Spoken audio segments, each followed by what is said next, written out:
नमस्कार, आप देख रहे हैं महाराष्ट्र फाइल्स। आपके साथ मैं हूं परवीन शेख। आपको बताएंगे महाराष्ट्र तक कैसे पहुंची आई लव मोहम्मद की आग, नंदुरबार में क्यों भड़की हिंसा, बीएमसी चुनाव में बीजेपी के दावे से क्यों मचा है बवाल। इसके अलावा जानेंगे कौन किसे दे रहा है चुनौती, कौन किसकी बढ़ा रहा है टेंशन। साथ ही आपको इन सभी खबरों से कराएंगे रूबरू। लेकिन तमाम बड़ी खबरों में आगे बढ़ने से पहले एक नजर डालते हैं महाराष्ट्र की टॉप हेडलाइंस पर। आई लव मोहम्मद लिखने वालों पर एक्शन, मुस्लिम संस्था ने राष्ट्रपति को लिखा खत, हस्तक्षेप करने की मांग, देश में मचा बवाल। महाराष्ट्र के नंदुरबार में आदिवासी युवक के मर्डर के बाद भड़की हिंसा, पुलिस पर पथराव, गाड़ियों में की तोड़फोड़। मालेगांव ब्लास्ट केस में आरोपी रहे लेफ्टिनेंट कर्नल प्रसाद पुरोहित का प्रमोशन, लेफ्टिनेंट से बने कर्नल। बीएमसी इलेक्शन में एकनाथ शिंदे और अजीत पवार संग मिलकर महायुति जीतेगी कितनी सीटें, सामने आया सर्वे, मुंबई बीजेपी चीफ ने बताए आंकड़े। जेएनजी पर राहुल गांधी के बयान पर भड़के सीएम देवेंद्र फडणवीस, बोले जिन्हें नेपाल से प्रेम है वो नेपाल जाकर रहे। खबरों में सबसे पहले बात पोस्टर पर मचे बवाल की। आई लव मोहम्मद के मामले पर देश की सियासत गर्मा गई है।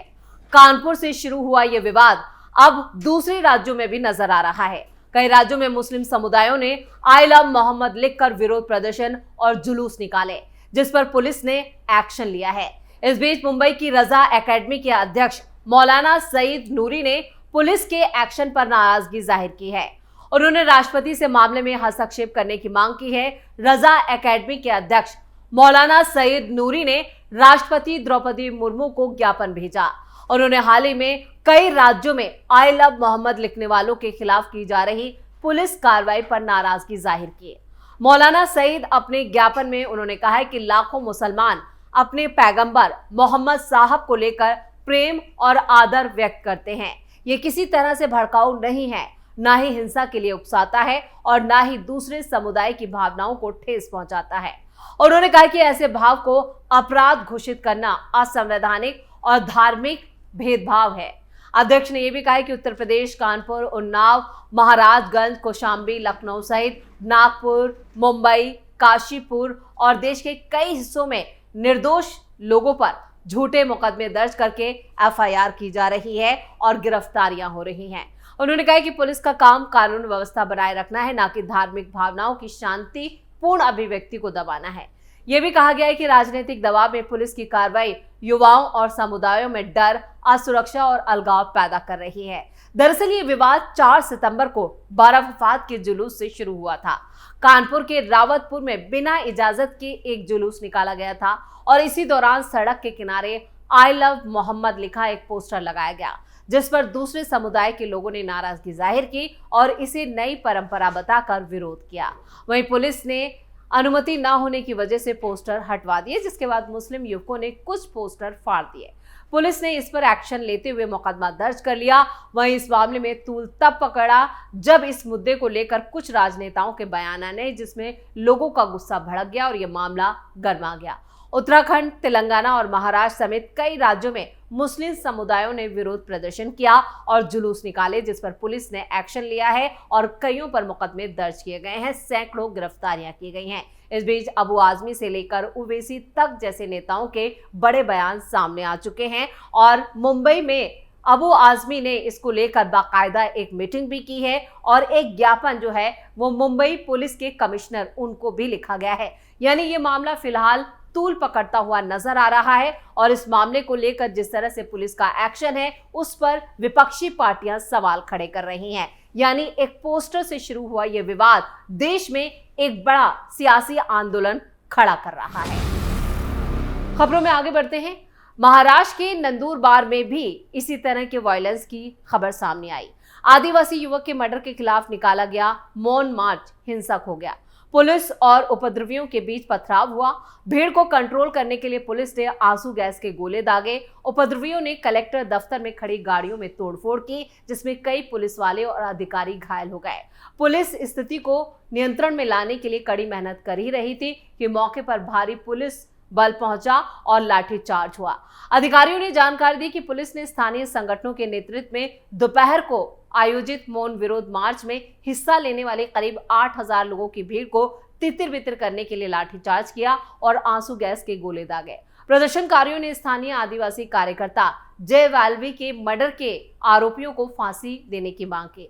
पुलिस ने हिंसा में शामिल कई संदिग्धों को हिरासत में लिया है और सरकारी संपत्ति को नुकसान पहुंचाने का मामला दर्ज किया है। इसके साथ ही जिन लोगों ने सबसे ज्यादा हिंसा की है और जो पत्थरबाजी की, पुलिस पर पथराव किया गया है, उसको लेकर उन संदिग्धों के नाम सामने आ रहे हैं और उन पर बुलडोजर एक्शन की तैयारी हो चुकी है। यानी जिन जिन पत्थरबाजों ने पुलिस पर पत्थर बरसाए हैं उन पर बुलडोजर एक्शन होना तय माना जा रहा है, क्योंकि इसमें जांच में और जिन सीसीटीवी कैमरे में जिन लोगों की तस्वीरें सामने आई हैं उसके बाद ही यह एक्शन लिया जाएगा। खबरों में अब बात अगली खबर की। मालेगांव बम ब्लास्ट में कुछ ही महीनों पहले सभी आरोपियों को बरी कर दिया गया था। इसी मामले में बरी होने के बाद लेफ्टिनेंट कर्नल प्रसाद पुरोहित को कर्नल के पद पर प्रमोट कर दिया गया है। 2008 के मालेगांव बम विस्फोट मामले में लेफ्टिनेंट कर्नल प्रसाद श्रीकांत पुरोहित सहित सभी आरोपियों को 31 जुलाई 2025 को एनआईए की स्पेशल कोर्ट ने बरी कर दिया था, जिसमें बीजेपी नेता साध्वी प्रज्ञा सिंह ठाकुर भी शामिल थी। 29 सितंबर 2008 को मालेगांव में एक मस्जिद के पास हुए धमाके में 6 लोगों की जान चली गई थी और 100 से ज्यादा लोग घायल हो गए थे।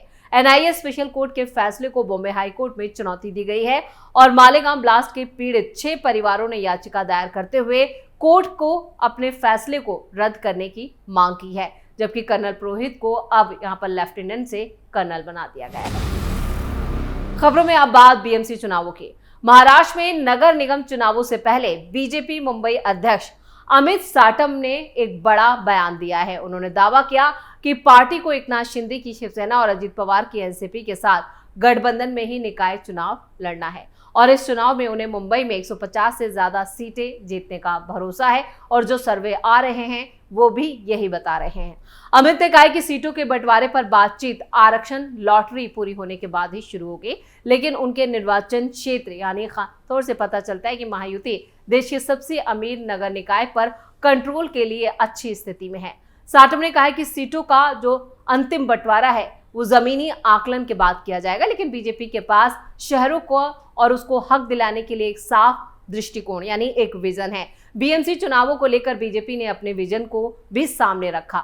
साटम ने कहा कि वार्ड दर वार्ड विश्लेषण के आधार पर जो हमने सभी पहलुओं पर विचार किया है, हमें 150 से ज्यादा सीटें मिल रही हैं, यानी 150 सीटों पर बीजेपी जीत रही है। बीजेपी मुंबई अध्यक्ष ने यह भी कहा कि हमने अभी तक सीटों के बंटवारे पर बातचीत नहीं की है, लेकिन आरक्षण लॉटरी पूरी होने के बाद ही ऐसा करना सही होगा। और इसके साथ ही उन्होंने कहा कि मुंबई एक निश्चित तौर पर एक स्पष्ट दृष्टिकोण और नेतृत्व में यहां पर कहें कि आगे बढ़ रही है और बीजेपी ने इसको लेकर अपना प्लान बना लिया है।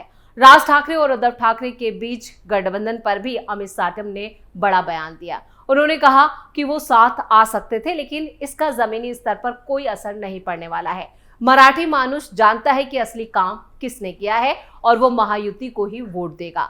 विकास, सुरक्षा और मुंबई के लिए एक विजन हमारा मकसद है। खबरों के आखिर में बात सीएम फडणवीस की। देवेंद्र फडणवीस ने राहुल गांधी और विपक्षी दलों पर बड़ा हमला बोला है। उन्होंने कहा कि विपक्ष बार बार जेन ज़ी को भड़काने की कोशिश कर रहा है, लेकिन भारत के युवा आज प्रोटेस्ट में नहीं है बल्कि टेक्नोलॉजी और स्टार्टअप्स में अपनी पहचान बना रहे हैं। सीएम फडणवीस ने तीखा बयान देते हुए कहा, जिनको नेपाल से इतना प्रेम है वो जाकर नेपाल में रहें। रोज नेपाल की बात करते हैं, भारत कहाँ है और नेपाल कहाँ है। हमारा छोटा भाई है नेपाल। मैं मानता हूं कि हमारे इतने सालों के ऐतिहासिक रिश्ते रहे, लेकिन कहाँ नेपाल है और कहाँ भारत है। भारत ने कितना विकास कर लिया है, हम दुनिया की चौथी सबसे बड़ी अर्थव्यवस्था बने। सीएम फडणवीस ने आगे कहा कि आज भारत के युवा पूरी तरह से बदल चुके हैं। आज हमारे युवाओं के पास प्रोटेस्ट के लिए वक्त नहीं है। हमारे युवा आज स्टार्टअप इकोसिस्टम में काम कर रहे हैं और साथ ही एआई में काम कर रहे हैं। युवा बेस्ट ऑफ इंजीनियर्स हैं। हमारे युवा बायोटेक्नोलॉजी में काम कर रहे हैं। युवाओं ने दुनिया को व्यापित कर लिया है। सिलिकॉन वैली चली जाइए, वो हमारे युवा हैं। फडणवीस ने कहा कि राहुल गांधी देश के युवाओं को समझते ही नहीं है। उन्होंने कहा कि मैं ये मानता हूं कि हमारी जेन ज़ी जो है ना, इसका विचार ही अलग है। हमारी जेन ज़ी ये कोई नेपाल की तरह काम करने वाली जेन ज़ी नहीं है। राहुल गांधी को जो लगता है उन्होंने झूठ बोलकर देख लिया, सारे हथकंडे लगाकर देख लिया। अब राहुल गांधी एक तरह से हताश हो चुके हैं, इसलिए उनको लगता है कोई तो आएगा, कोई तो इस सरकार के खिलाफ कुछ करेगा, कोई तो इस सरकार को हटाएगा। तो अब उनको ऐसा लगता है कि जेनजी को मैं अपील करूंगा, लेकिन जेनजी के लिए, इस भारत के जेनजी के लिए राहुल गांधी की अहमियत क्या है, इस पर मैं नहीं बोलना चाहता। फडणवीस ने यह भी कहा कि विपक्ष और राहुल गांधी दोनों पर बड़ा राजनीतिक वार माना जा रहा है। राहुल गांधी और विपक्ष बार बार युवाओं को आंदोलन और प्रोटेस्ट से जोड़ने की कोशिश कर रहे हैं। वहीं फडणवीस ने साफ कहा कि भारत की नई पीढ़ी का ध्यान अब टेक्नोलॉजी, इनोवेशन और विकास पर है। यानी राहुल गांधी चाहे कितनी भी कोशिश कर ले मोदी सरकार के खिलाफ भड़काने की, लेकिन भारत में ये पॉसिबल नहीं है, क्योंकि जो काम मोदी सरकार के कार्यकाल में हुआ है वो सब देख रहे हैं और मोदी सरकार एक विजन के साथ आगे बढ़ रही है और इस विजन में जो नेतृत्व है वो काफी मजबूत है, जिस पर भारत के लोग भरोसा करते हैं। इसी के साथ महाराष्ट्र फाइल्स में खबरों का सिलसिला यहीं खत्म करते हैं। बाकी खबरों के लिए आप जुड़े रहिए कैपिटल टीवी के साथ। वीडियो को लाइक करें, शेयर करें और कैपिटल टीवी को सब्सक्राइब जरूर करें। नमस्कार।